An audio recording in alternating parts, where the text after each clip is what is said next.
Après 3 mois, je n'espérais plus voir un membre de cette expédition revenir vivant.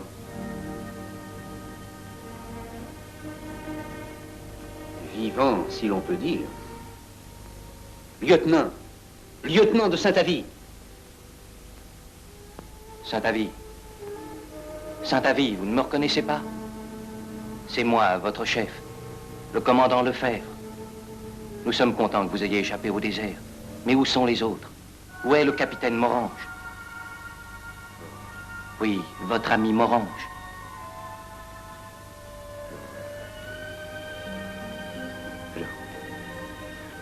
Ah, allons, allons, calmez-vous, calmez-vous. Commandant Lefebvre. C'est moi, oui. Oui. Oui, je me rappelle. Je me rappelle tout. Qu'est-ce qui se passe, lieutenant? Que regardez-vous? Des taches de sang. De quel sang? De son sang. Eh bien, que lui est-il arrivé? J'ai tué Morange. Oui, je l'ai tué! Je n'ai cessé de vous répéter que j'ai tué Morange. Cet aveu ne vous suffit-il pas? Veuillez répondre avec calme aux questions, lieutenant. J'ai répondu à toutes les questions. Et vous ne voulez pas me croire? J'ai convoqué ce conseil pour examiner des faits concrets. Asseyez-vous, lieutenant. J'ai fait venir exprès d'Alger notre éminent géographe, le capitaine Meunier. Il nous aidera certainement à établir la vérité. Et dans l'avion qui m'amenait, j'ai noté 1 ou 2 points intéressants. Voyons. J'aurais un mot à dire sur l'origine de l'Atlantide. L'Atlantide? Je ne vois pas le rapport. Permettez, mon colonel. Lieutenant de Saint-Avy, où prétendez-vous avoir tué le capitaine Morange? En Atlantide. L'Atlantide, le continent englouti. C'est une pure légende. Mon colonel, toutes les légendes ont une base dans la réalité. Voyons, si vous voulez bien me permettre de consulter mes notes. Mais tout le monde sait que si jamais ce pays a existé, il y a en tout cas longtemps qu'il est au fond de l'océan. C'est exact, mon colonel. Mais qu'est-ce que le Sahara, sinon le fond d'une mer aujourd'hui desséchée? Les fines particules de sable ne sont que d'anciens coquillages marins, désagrégés par le soleil au cours des siècles. Vous admettez donc que l'Atlantide pourrait se situer dans le Sahara? À coup sûr, il y a de nombreuses et solides preuves de son existence. Déjà, Platon a écrit qu'elle disparut dans l'océan. Mais on se demande dans quel océan? Oui, l'Atlantide se cache peut-être dans le Sahara. Ce serait une bonne cachette, n'est-ce pas? Certainement, puisque personne n'a pu la trouver. Masson l'a découverte. Qui? François Masson, le fameux archéologue. Il a fait halte à notre poste au cours de sa mission. C'est justement cette mission que le capitaine Morange et le lieutenant de Saint-Avy étaient chargés de retrouver. C'est exact. Un homme de tout premier ordre, ce Masson. Mais il y a certainement de l'exagération dans ses vues sur l'Atlantide. De l'exagération? Masson ne se trompait pas. Je le sais. Tu suis allé. Si vos dires sont exacts, lieutenant, je vous envie. Vous êtes l'unique Européen qui ait eu cette chance depuis 20 siècles. Non. J'en ai vu plusieurs en Atlantide. Serait-il possible de savoir où vous avez découvert l'Atlantide? Dans les monts du Hogar. Dans les monts du Hogar? On connaît bien la région. C'est un bloc, un seul bloc de pierre absolument impénétrable. Non, mon colonel. Il existe un passage. Et Masson l'a découvert. Il savait qu'il réussirait. Il le disait toujours. Un soir, nous étions réunis pour fêter son départ vers la grande aventure.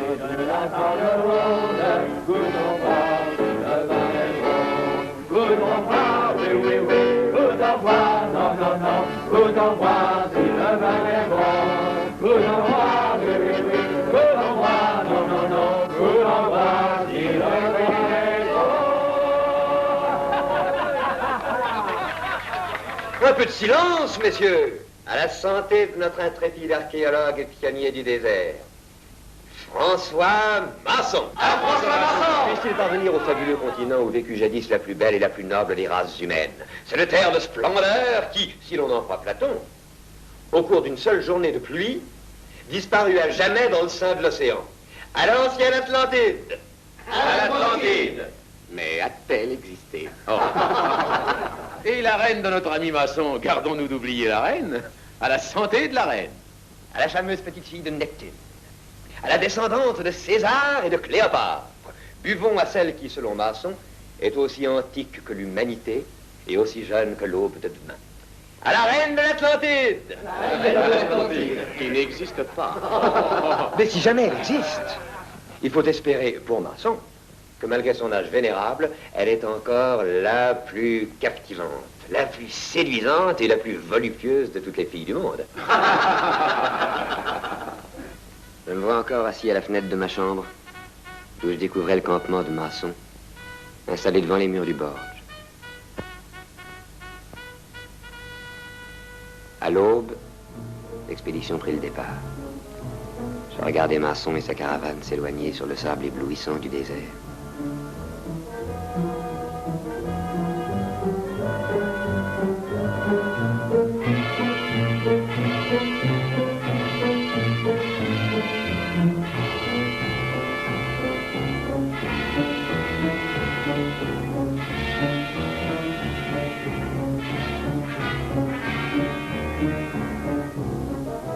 Il n'en vint pas.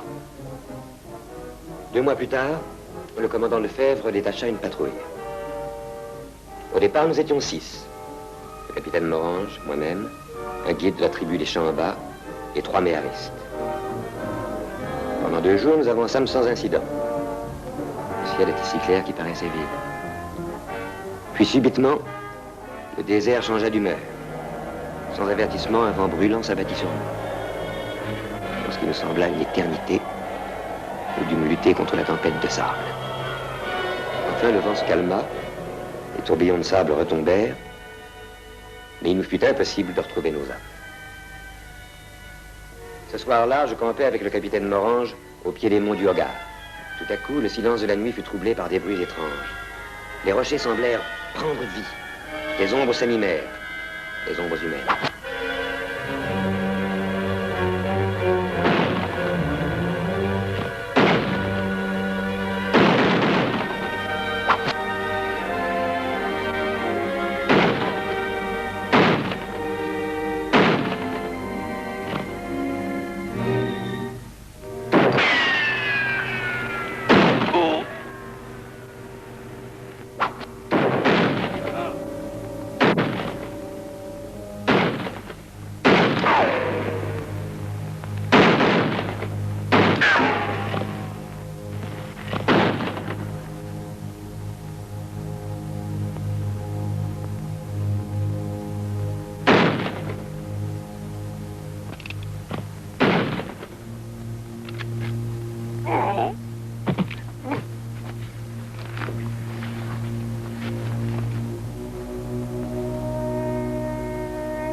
Morange!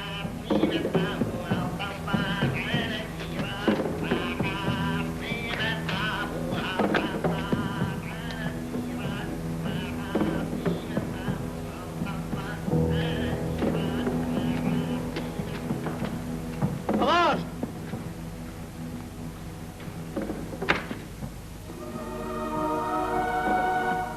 Morange!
André.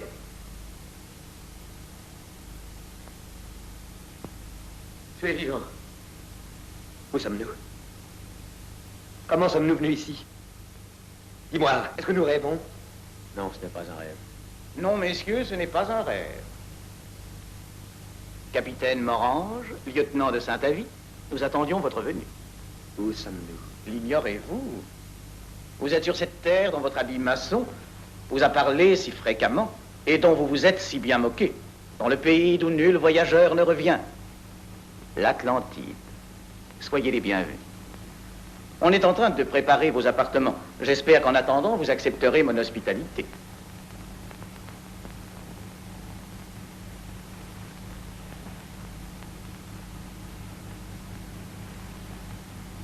Messieurs, je vous présente le Meige. C'est un spécimen très typique des habitants européens de l'Atlantide. Chacun de nous est un rescapé d'une expédition perdue, brutalement projeté par les vagues de sable sur le massif montagneux du Hogar. Cette statue de maçon Sa statue? signifie-t-elle qu'il est mort? On ne peut plus mort. Dans quelles circonstances? Plus tard, capitaine, plus tard. On a fait savoir à la reine que vous étiez fort joli garçon. Il ne faut pas la désappointer. Vous trouverez de l'eau chaude ainsi que quelques objets de toilette sur la table, là. La reine. Ainsi Masson a trouvé ce qu'il avait pressenti. Et je dirais même un peu plus. Mais vous verrez la reine, mon vocabulaire serait impuissant à la décrire. Pour le moment, vous saurez qu'elle se nomme Antinéa. C'est assez la dépeindre. S'il vous plaît, messieurs, votre eau va refroidir. Remarquable perfectionnement. Dans quel autre pays la question de l'eau peut-elle prendre une telle importance? Mais asseyez-vous. Puis-je vous offrir une goutte d'arac? Ah, quelle piètre hôte je fais. J'avais oublié de me présenter. Henri Blaise. Je suis bibliothécaire et philosophe de la cour. Et tous autres titres dont il me plaît de me parler.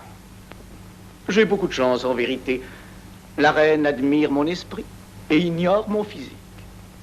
Je n'ai aucun succès auprès du sexe. Mais je ne m'en porte que mieux.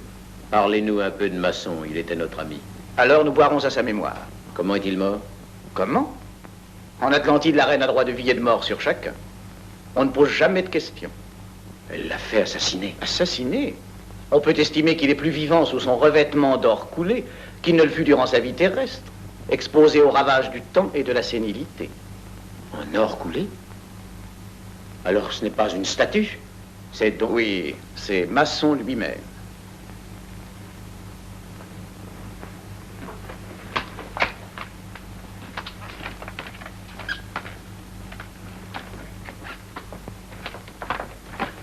Je parle peut-être avec trop de franchise, mais il vaut mieux ne pas être trop sensible en Atlantide et le capitaine Morange s'en rendra compte tôt ou tard.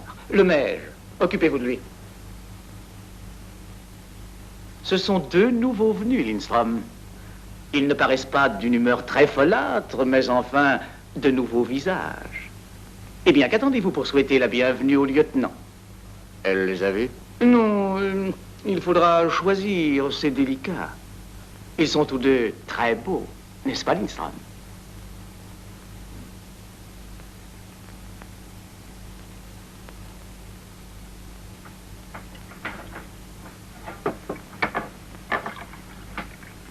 Il abuse un peu de l'arac.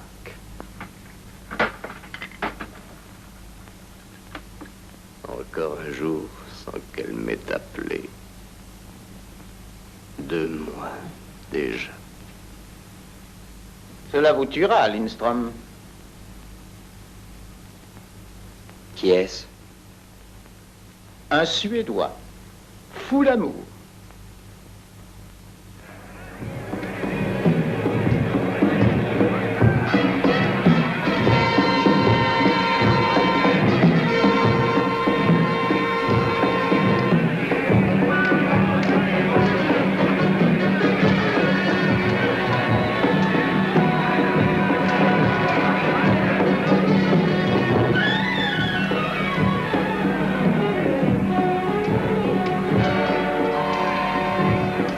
Vous savez pourquoi ces hommes se battent? Je vainqueur entrera dans la garde d'Antinéa. On considère ici comme un grand honneur d'approcher la reine, capitaine Morange. Et le vaincu? Il sera porté en terre avec les honneurs. Quel moyen plus sûr de sélectionner le meilleur des deux, n'est-ce pas, capitaine? Une garde d'assassins. Ça lui va bien. Cela fait une troupe très résolue. Je n'ai pas oublié Masson. Mais je reviendrai. Il faudrait d'abord partir. Personne ne s'évade jamais de l'Atlantide.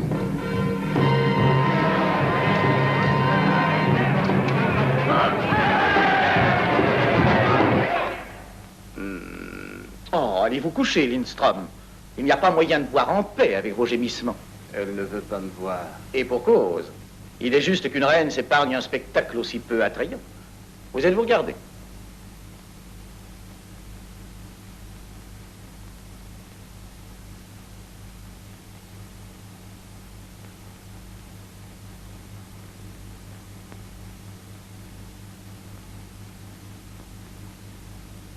Antinéa. Ah, Corto. Déjà revenu?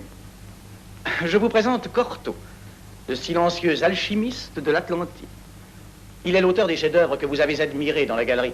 Autrefois, il charmait la reine en lui récitant du Dante ou du Shakespeare. Maintenant, il se contente de muettes parties d'échecs avec elle. Comment a fini la partie ce soir? Ne lui tenez pas rigueur de sa discrétion. La reine lui a fait un jour arracher la langue.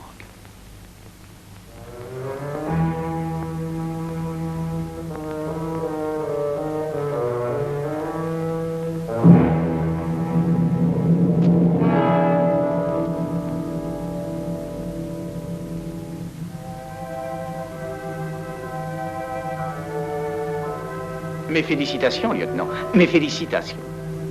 Egali va vous conduire au paradis. La reine a daigné fixer son choix sur vous. Dépêchez-vous, dépêchez-vous.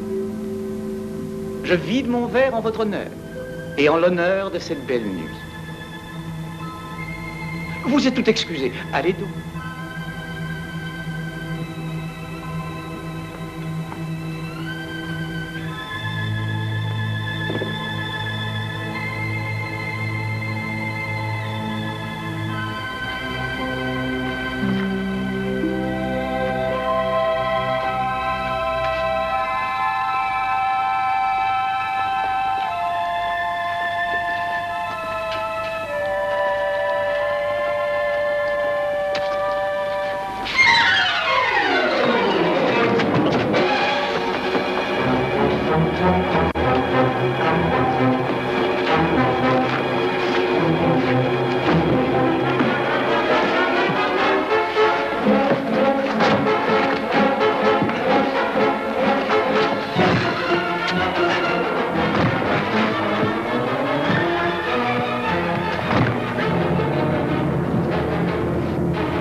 Qu'est-ce que c'est?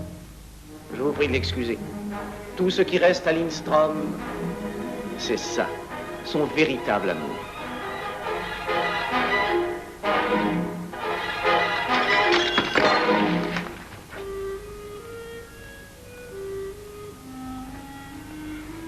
Allez, j'aurai soin de lui.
Échec.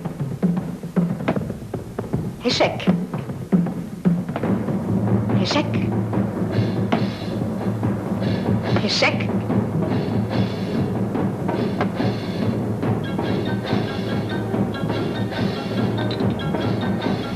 Mat.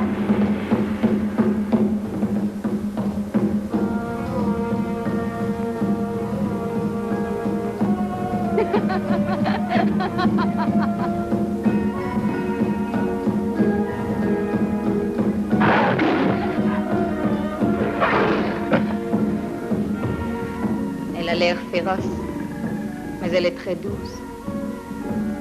Si on a l'heure de lui plaire. Vous voyez, ses grognements ont déjà cessé.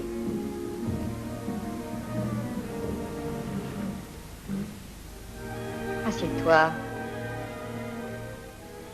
Assieds-toi. C'est la reine qui l'ordonne. Antinéa te prie de t'asseoir.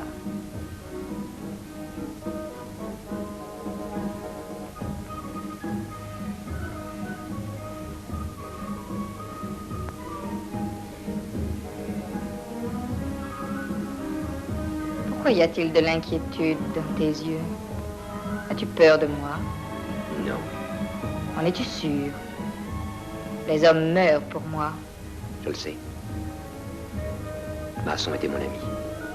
Oh, ne sois pas triste pour ton ami. Ses vœux ont été comblés. Tous ses rêves se sont réalisés. Crois-moi. Tant que j'ai consenti à me laisser aimer, ton ami a trouvé l'oubli entre mes bras. Puis, un soir, murmurant mon nom une dernière fois, il est mort. Tu me trouves cruel, n'est-ce pas? Tu as tort.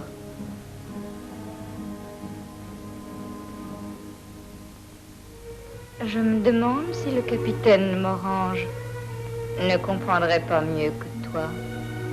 Morange refuserait même de vous voir. C'est un être trop noble pour que vous puissiez jamais le comprendre.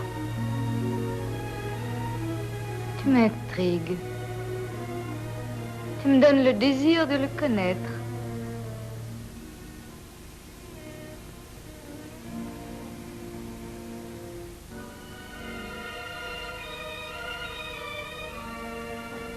Ne feins pas de me haïr. Ton désir est aussi brûlant que le soleil.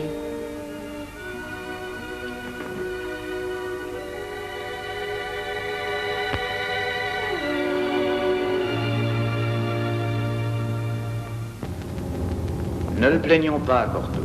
Il a vécu de merveilleuses heures de bonheur. Et maintenant, grâce à vous, il va vivre dans l'éternité. Il demeurera là avec Masson et tous les autres, à l'abri des injures du temps.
Comment es-tu ici? Je suis prisonnière. Je venais d'avoir 13 ans. Les Touaregs ont fait une razzia contre mon village et m'ont amenée ici. Je voudrais retourner vivre dans ma tribu. Ne perds pas espoir, Tanizerga. Nous partirons peut-être ensemble. Pourquoi Masson a-t-il été tué? Il voulait s'échapper et révéler ce qu'il avait découvert ici. C'était un crime. Elle pense avoir le droit de vie et de mort sur ces sujets. Ce n'est qu'une sauvage. Ces Touaregs la vénèrent.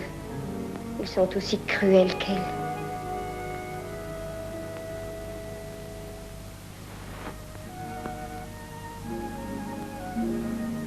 Masson, je m'échapperai, mais je reviendrai.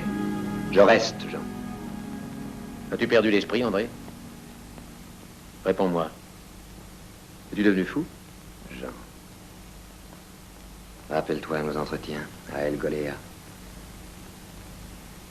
Nous parlions de nos espoirs, de nos secrètes ambitions. La tienne était de te faire moine. Je n'y ai pas renoncé. Mais tu ne l'as pas réalisé. La mienne était sans doute moins noble, mais beaucoup plus humaine. J'ai trouvé à la réaliser. En Atlantide. En Atlantide.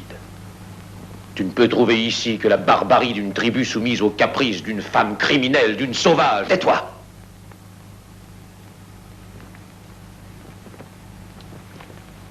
Elle règne sur un peuple primitif, c'est vrai. Mais pour ces gens, la vie et la mort n'ont pas l'importance que nous leur accordons. J'admets que certains de nos camarades aient été tués. Mais les autres sont morts. D'amour, André? Non. On ne meurt pas. D'amour? Oui, moi aussi, je l'ai cru.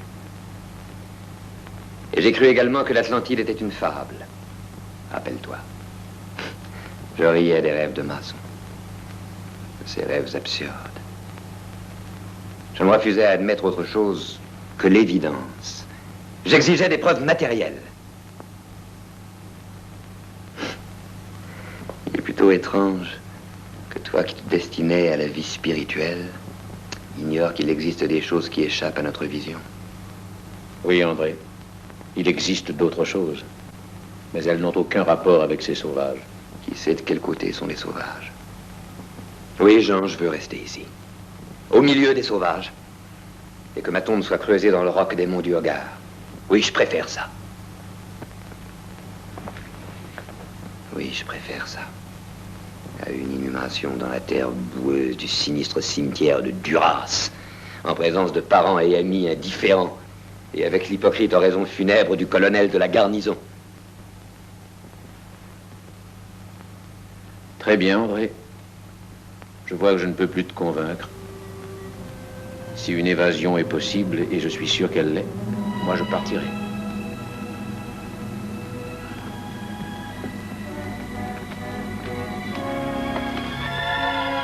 André, nous avons couru ensemble tant de dangers. Je le regrette, Jean. Je reste.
Je veuille te renvoyer à ta paisible petite vie provinciale.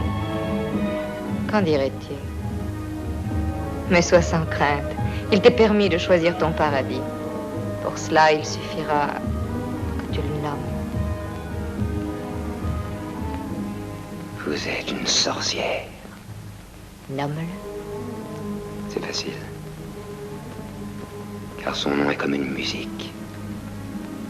Musique infernale ou musique céleste, qu'importe, je n'en sais rien. Antinéa.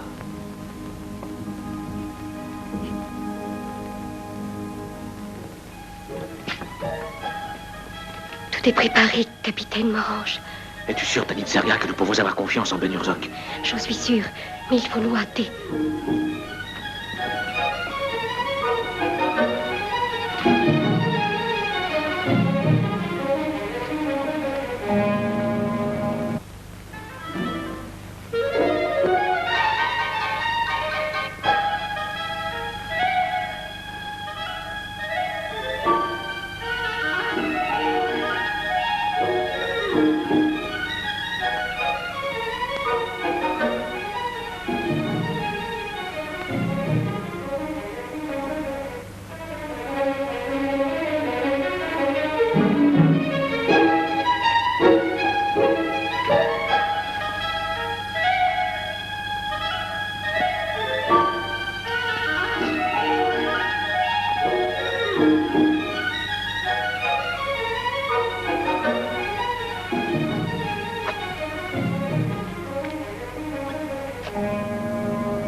Tu as tenté de t'échapper du royaume d'Atlantide.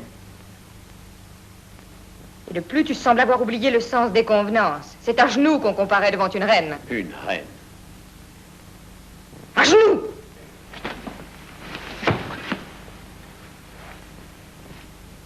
Est-ce la seule preuve de votre royauté? Pourquoi as-tu tenté de t'échapper? L'air de ce pays est malsain. Trop de mes camarades en sont morts. N'es-tu pas parvenu à entraîner Saint-Avie à ta suite? Non. Pour Saint-Avie, il est déjà trop tard. Il a oublié sa dignité d'homme et de soldat. Est-il digne de la part d'un soldat et d'un homme d'entraîner une petite esclave à commettre une action qui est punie de mort? Tanit Zerga. Vous l'avez tué. Tanit Zerga!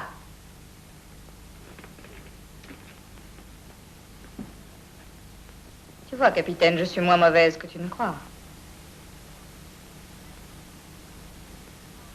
Et Gali, quel est le plus grand crime qu'un habitant d'Atlantide puisse commettre? La trahison. Dis-lui de quelle peine est puni l'homme coupable de trahison. On l'enterre vivant dans le roc. Et la femme? Elle est brûlée à petit feu. Oh non, Antinéa! Tanit Zerga!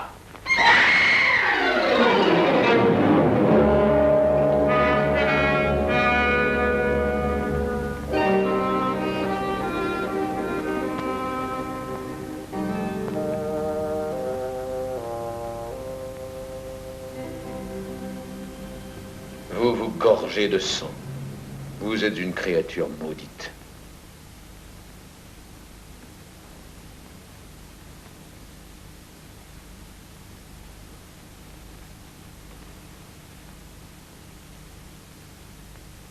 Vous vous grisez de la beauté de l'image que vous renvoie votre miroir.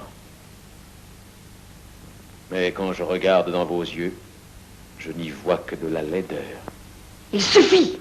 Une âme endurcie et cruelle, un esprit de démon, un cœur rongé par la pourriture comme les racines d'un vieil arbre. Malgré vos parures d'or, vous êtes aussi vieille et aussi desséchée que les momies figées dans leur sépulcre dont vous revendiquez l'héritage. Tout être qui vous approche frôle la mort.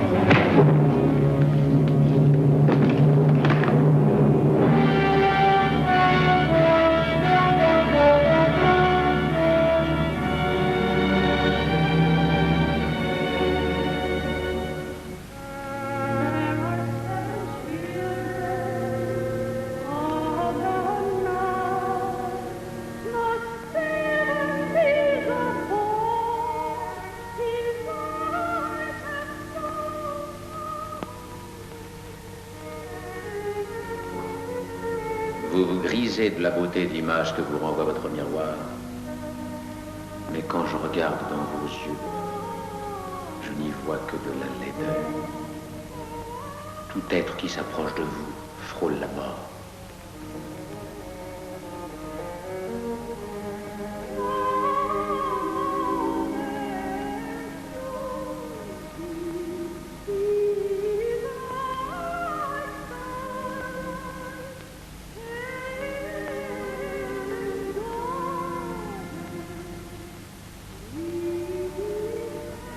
Tu as dit vrai, capitaine Morange.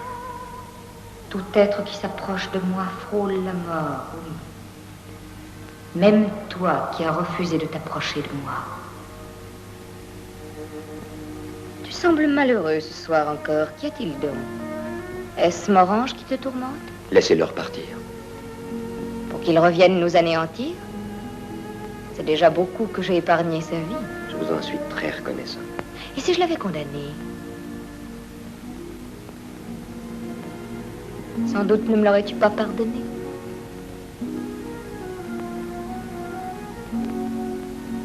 Jamais je ne l'aurais pu. Très bien.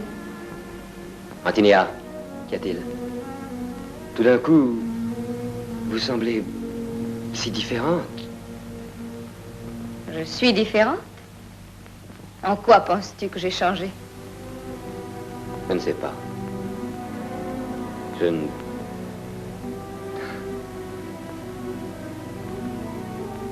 J'éprouve l'impression d'un homme qui regarde partir un navire. Il est encore tout proche.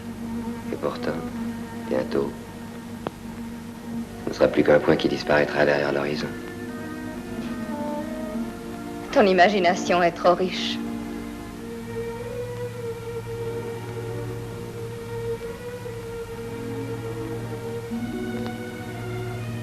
N'ai-je pas raison? Si, André. Je n'ai plus confiance. J'ai peur. Peur de quoi? De tant de choses. J'ai peur de lui. Peur de te perdre. Tu penses à lui. Il est là qui rôde. Je sens son ombre entre nous. Il ne faut pas qu'elle y reste. Pour ton bonheur.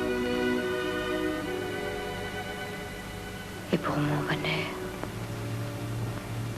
Elle n'est pas aussi cruelle que tu le dis. Tu ne serais pas en vie si elle était impitoyable. Elle t'a épargné parce que tu es mon ami.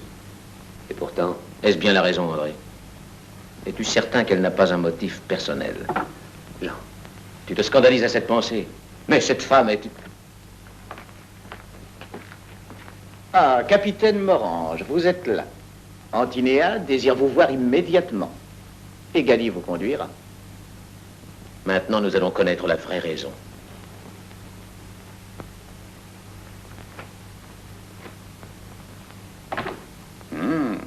C'est un très bel homme, hein, lieutenant? Quelle fierté, quelle noblesse d'âme. Je crois que le cœur d'une femme ne peut lui résister.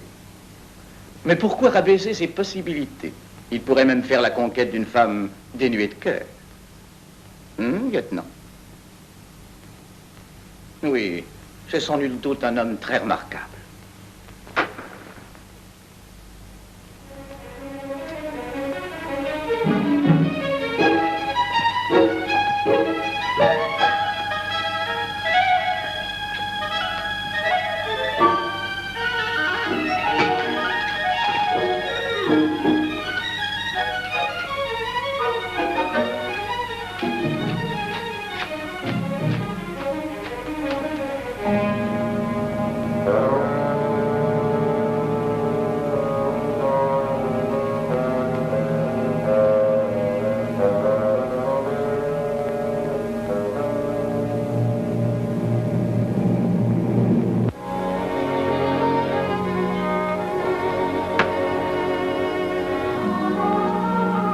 Tu as bien manœuvré. Sais-tu que je t'aime presque depuis que ta bouche s'est tue? Mais ta cervelle tourne. Dommage. Les pensées sont néfastes. Et tu n'as que des pensées hideuses.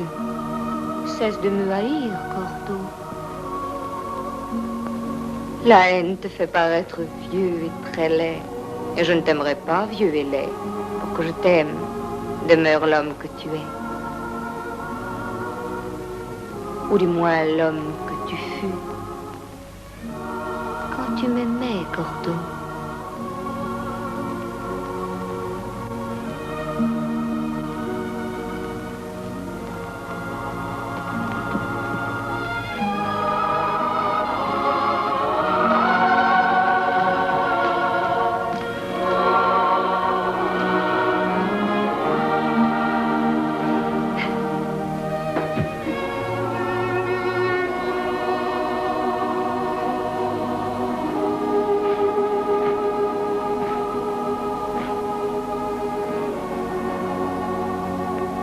Pourquoi refuse-t-elle de me boire? Encore un peu d'arak, lieutenant?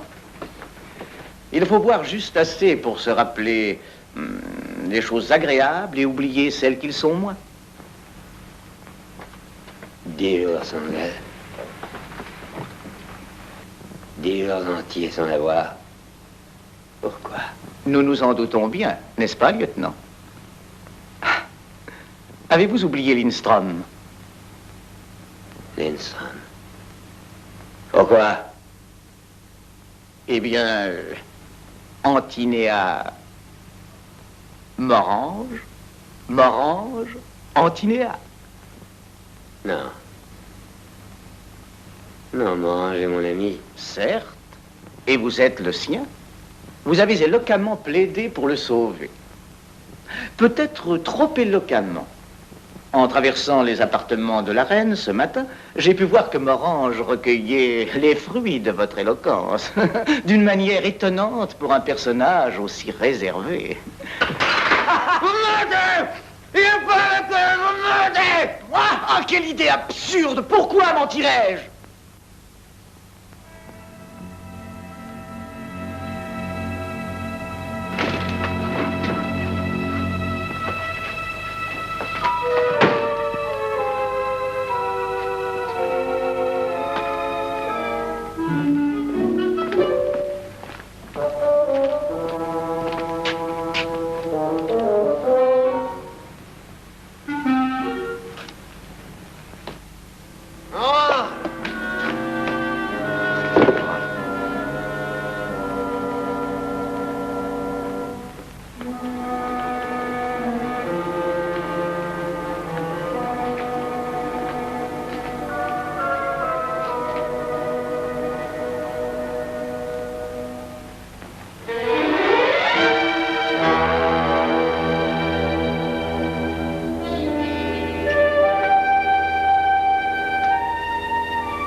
Éternel exauce ton désir.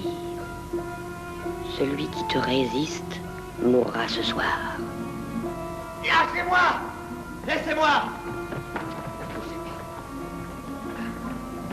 Gali. Ne me touchez pas! Laisse-moi maintenant. Laissez-moi! Tu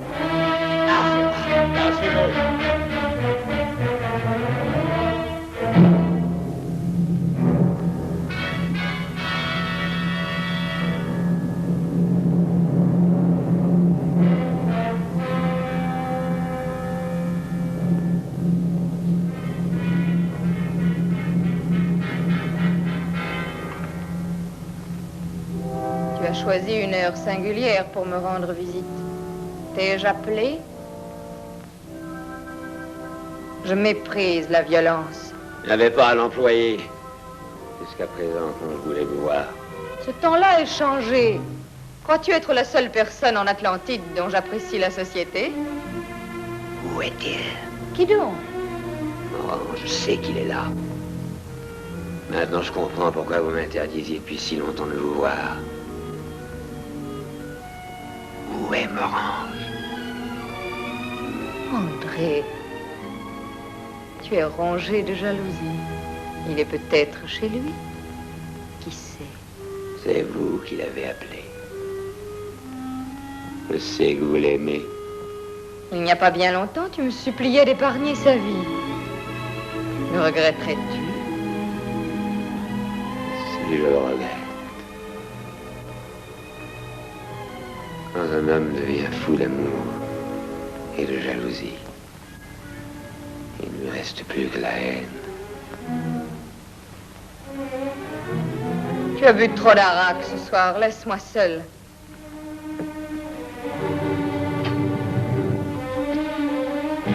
Morange! Morange!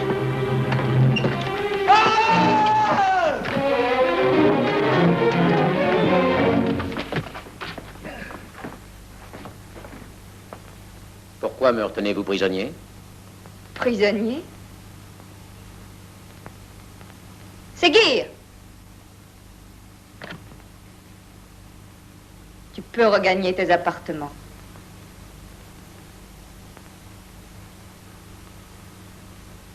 Va, je te libère.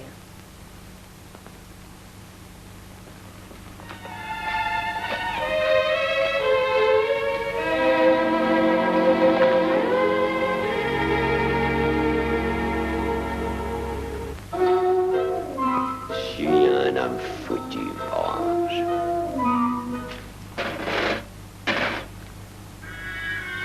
Mais moins salaud que toi. Je suis loyal. Faut être vil pour voler le cœur d'une femme à un ami.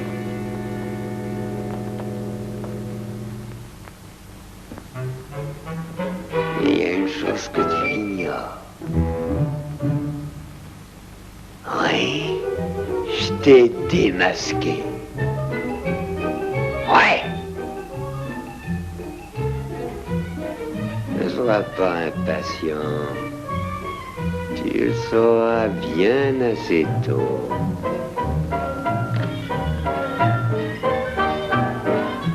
Lieutenant de Saint-Avis, heureuse nouvelle. Votre ami est chez lui, il est rentré, en très bon état.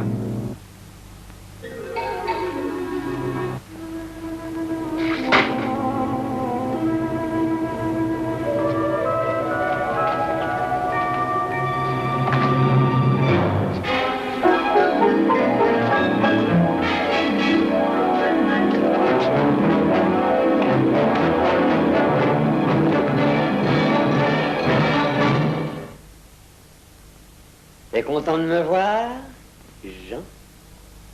Oui, naturellement. Assieds-toi. Non, Jean, ce n'est pas nécessaire. J'ai quelques mots à te dire, Jean. Inutile de s'asseoir pour dire quelques mots. Jean.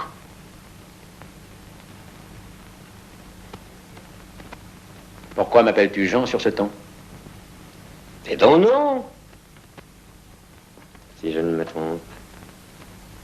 C'est un nom charmant, sympathique. C'est le nom d'un ami, Jean.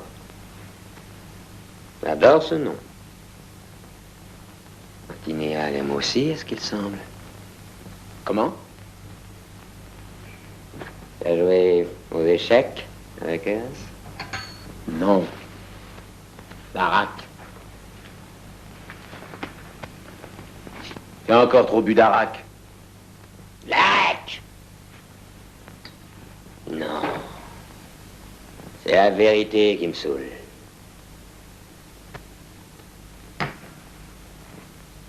Savez pourquoi elle a épargné ta vie? Ça te l'a avoué? André, reprends tes esprits. Je n'étais pas avec Antinéa, j'ai été retenu prisonnier. Menteur. Tu étais avec Antinéa. Un foulard! André, ne dis pas de sottises. Qui a pu te suggérer cette idée absurde? J'étais prisonnier d'Antinéa. Tu entends? Je n'étais que son prisonnier.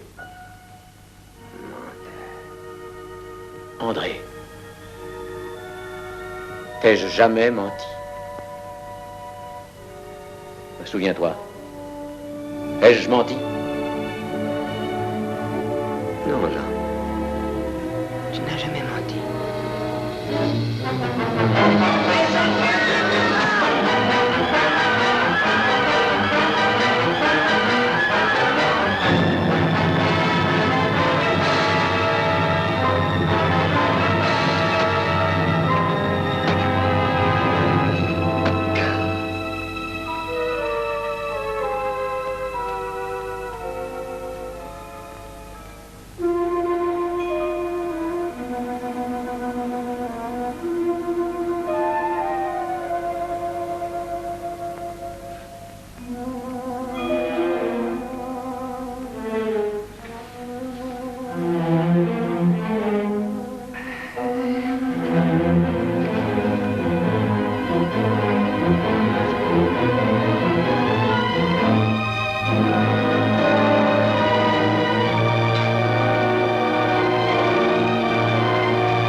Jean.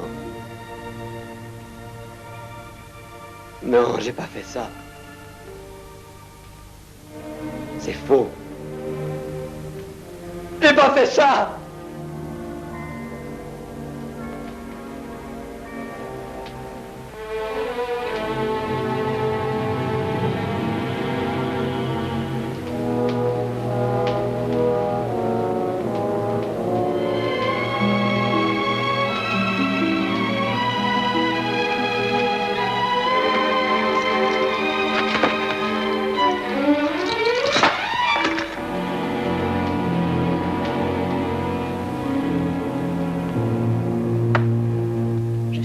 Le prêtre pour garder le guerrier. Joli coup. Et si simple. Tu estimes que la vie ne peut pas se jouer comme une partie d'échecs, toi, Corto. Tu as tort. On le peut. Je l'ai encore prouvé hier soir. Oh. Non, tu ne me crois pas. Je crois que Morange, mort, restera quand même entre nous. Et que c'est pour cela que Saint-Avie n'est pas encore revenu vers moi. Tu commets une erreur, Corto. Il va revenir. Les hommes apprennent vite à oublier la mort pour jouir de la vie. Qu'y a-t-il, Egali? Le lieutenant de Saint-Avy. Il est parti. Il s'est évadé.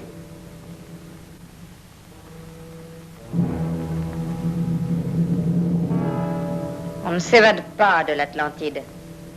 Retrouve-le, Egali. Ramène-le-moi.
Quand je suis revenu à moi, j'étais ici, au Borge. Le commandant Lefebvre et le docteur Cousin étaient là quand je me suis réveillé.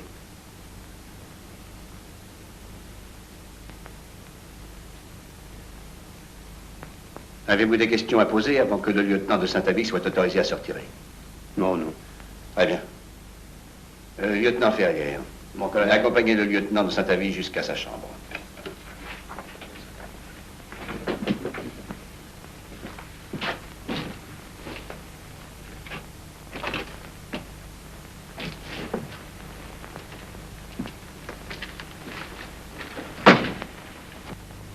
Je dois dire que les soi-disant révélations de Saint-Avy m'avaient donné quelque espoir. Et maintenant? Il est hors de doute que ce brave Saint-Avy ait été victime d'un mirage. Saint-Avy n'a pas recouvré toute sa lucidité. L'Atlantide, dans les monts du Hogar. Bien des savants l'ont en vain exploré. C'est une hérésie. Une Atlantide de marbre rouge. Des trésors somptueux, non. Si vraiment l'Atlantide existe, elle ne saurait être que le squelette d'un glorieux passé dont rien ne subsiste que des ruines.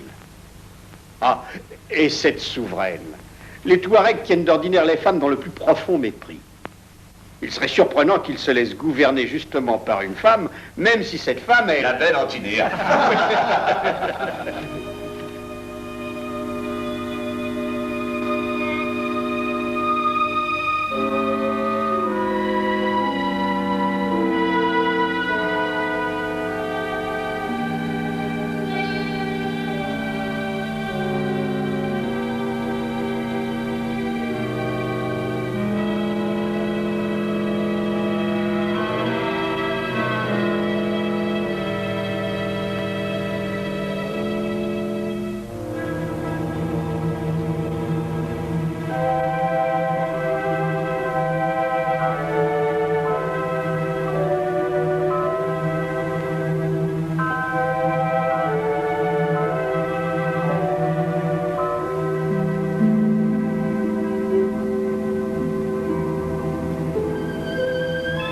Personne n'ajoute foi à mon récit. Personne ne veut croire que, parmi les sommets inaccessibles du massif du Hogar, il existe un palais creusé à même le roc, avec une galerie de marbre rouge où sont alignés les momies d'or, et une reine d'une incomparable beauté, que j'aime passionnément, et pour qui j'ai tué mon meilleur ami. Oui, je l'ai tué. Je l'ai tué.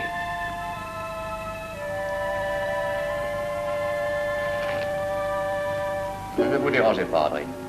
Je vous apporte une nouvelle qui va calmer votre esprit. Vous êtes acquitté. Je savais qu'ils ne croiraient pas. Ils n'ont pu croire que vous avez tué Morange, et vous ne le croirez plus dans quelque temps. Si je n'ai pas été en Atlantide, où ai-je passé ces 3 mois? Où? Probablement au milieu de quelques tribus amies, en proie à la fièvre. Au réveil, les rêves semblent réels, mais avec le temps, ils finissent par s'estomper.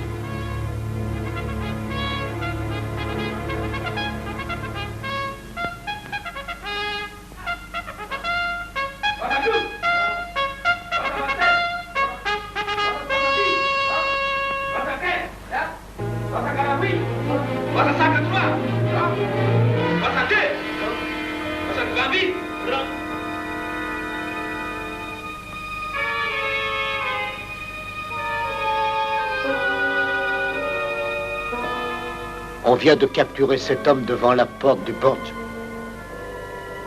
Je vais l'interroger.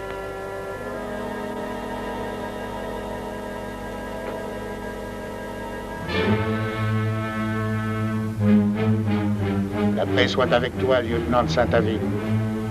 La paix soit avec toi. Gali.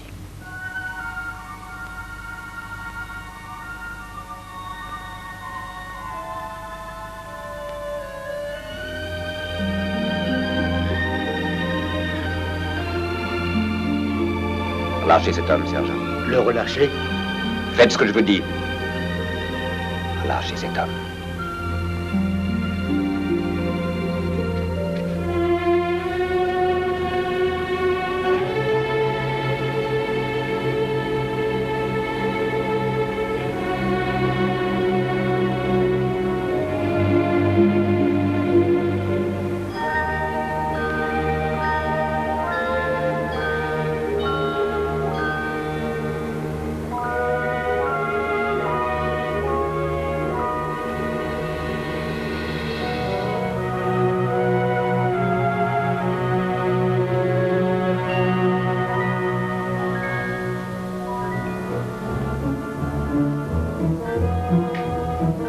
Sergent, où est le capitaine de Saint-Aville? Le capitaine a fait sceller son méhari il y a 1 heure et il est allé vers le désert. Comment? Pourquoi ne m'as-tu pas averti? Tu sais que le capitaine de Saint-Aville ne doit pas sortir seul. Mais mon lieutenant... Rassemble une patrouille, il faut le rechercher immédiatement. Bien, mon lieutenant.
La tierra es grande.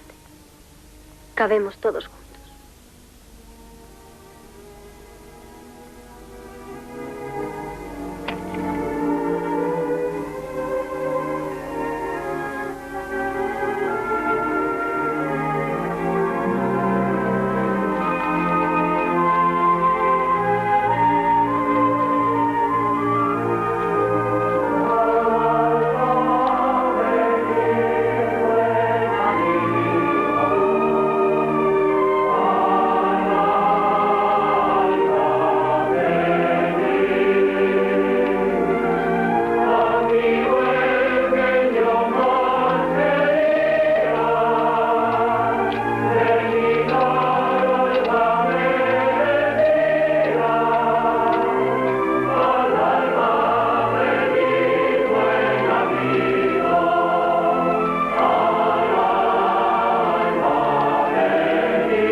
La película de la clave se la ha ofrecido Bodegas Osborne.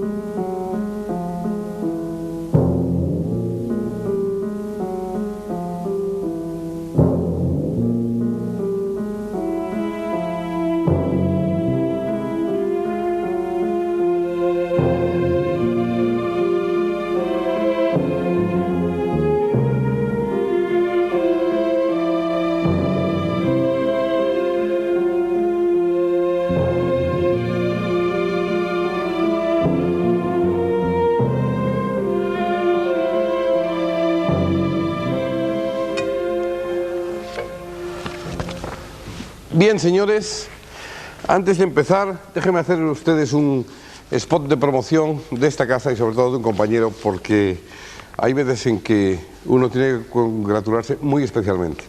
Saben ustedes que la Asociación de Profesionales de Radio y Televisión ha concedido el premio al mejor presentador a nuestro compañero Luis Herrero, que presenta el informativo de las 3 en Antena 3 Televisión.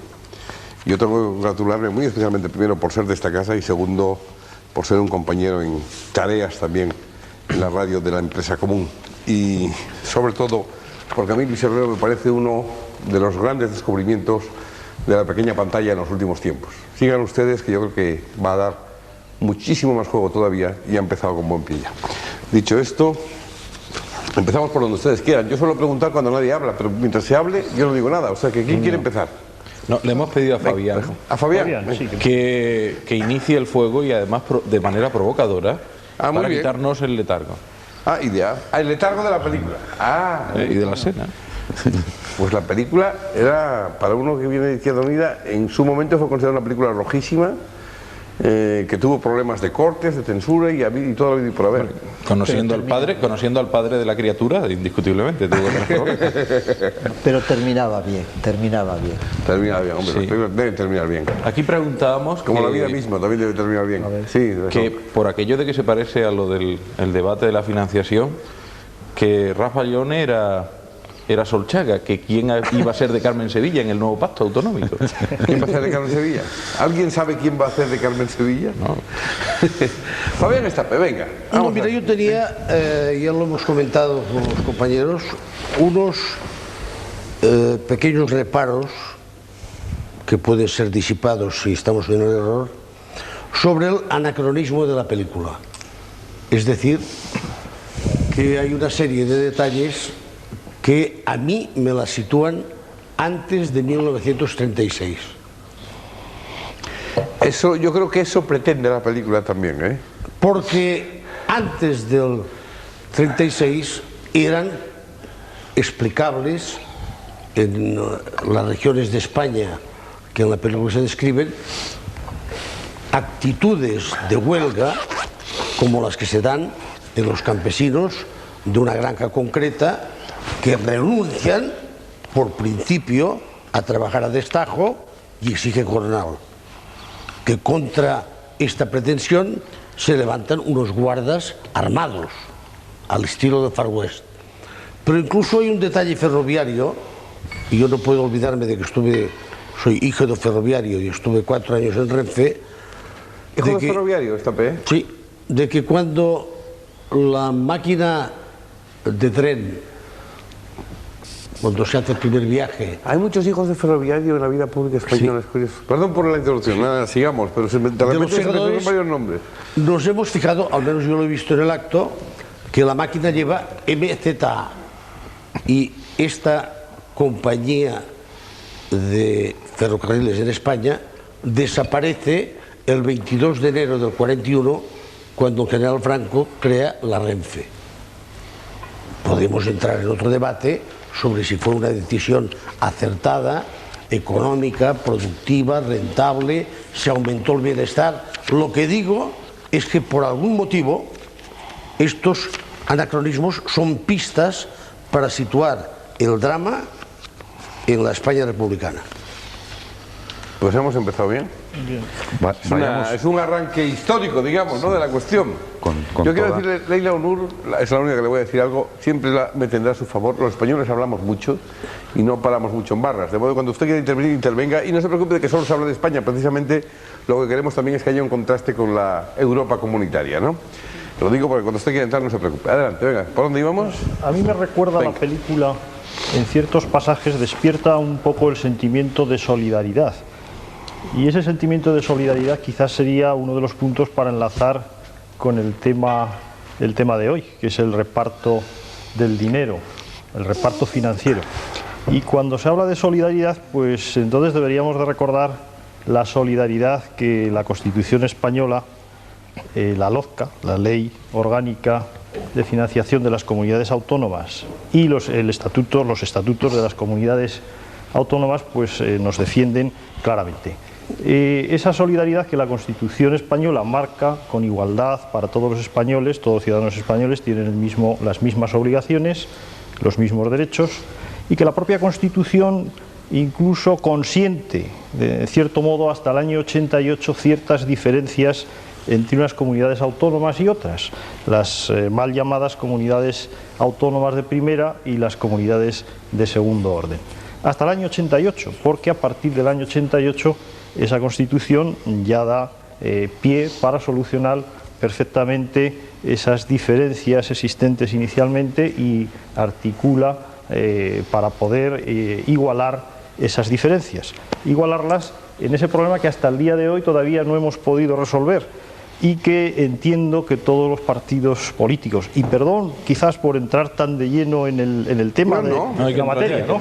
Hay varias maneras de asistir a estos debates, por aproximación, por bombardeo, como se quiera. Todos los partidos estamos inmersos en la obligación de llegar a un consenso para solucionar un problema que desde el 88 no se ha podido resolver y que quizás habrá que buscar responsabilidades. Yo ahí tendré que ser crítico, y tendré que ser crítico constructivo, y quizás tendremos que buscar quién tiene más cuotas de responsabilidad. Evidentemente, quien más cuotas de responsabilidad tiene es el que gobierna, y el que gobierna en este momento, desgraciadamente, que tengo que decirlo con claridad, es el Partido Socialista Obrero Español. Estaba yo advertido de que las cosas irían por ahí, ¿no? Pero... ¿Advertido por qué? Por él. Bueno, de todas maneras, hay una cosa que siempre conviene tener en cuenta y que es lo normal. Es decir, esté quien esté en el gobierno, lo normal es lo que le ha dicho. O sea, que si fuera al revés, ustedes harían lo mismo, no está claro. Yo creo que es un buen punto de partida el que él ha iniciado. Es un buen punto de partida. Dejamos a mirar que parece que dice que tiene una cuestión previa. Antes de asistir al duelo rap-balones, ya vas dando pistas, ¿no? Ya vas dando pistas. Bueno, yo quería decir que, como yo procedo, es obvio, de Galicia, del Finisterre, nosotros nos vamos aproximando así. Ha insistido mucho en Finisterre ya en la presentación también, es por algo eso, no es por casualidad. Es que es bastante claro, ¿no? Porque, bueno, hay varios Finisterres, ¿no? Es decir, uno es un Finisterre físico incomovible. Había otros Finisterres en el centro de Europa, como puede ocurrir con Baviera, que ahora ya no son Finisterres, al ampliarse la amplitud de la Europa, de lo que ha sido siempre Europa, pero en fin, al superar ese reduccionismo de la Europa comunitaria. Pero como decía, bueno, nosotros progresamos siempre, en fin, lentamente, incluso la lengua tiene formas progresivas, no es tan directa como el castellano. En castellano dice yo voy, nosotros decimos nos estamos yendo, es decir, I'm going, we are going to.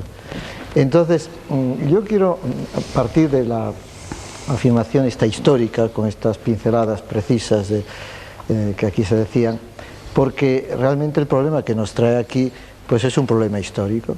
Entonces, no nace ayer, como decía Azaña en la discusión del Estatuto de Cataluña, cuando la Segunda República, que bueno, no se había caído como una teja se cae, sino que es un problema que estaba ya, que se había encontrado y que había que darle una solución. Yo creo que es, por tanto, subrayar este primer dato histórico que condiciona mucho el problema.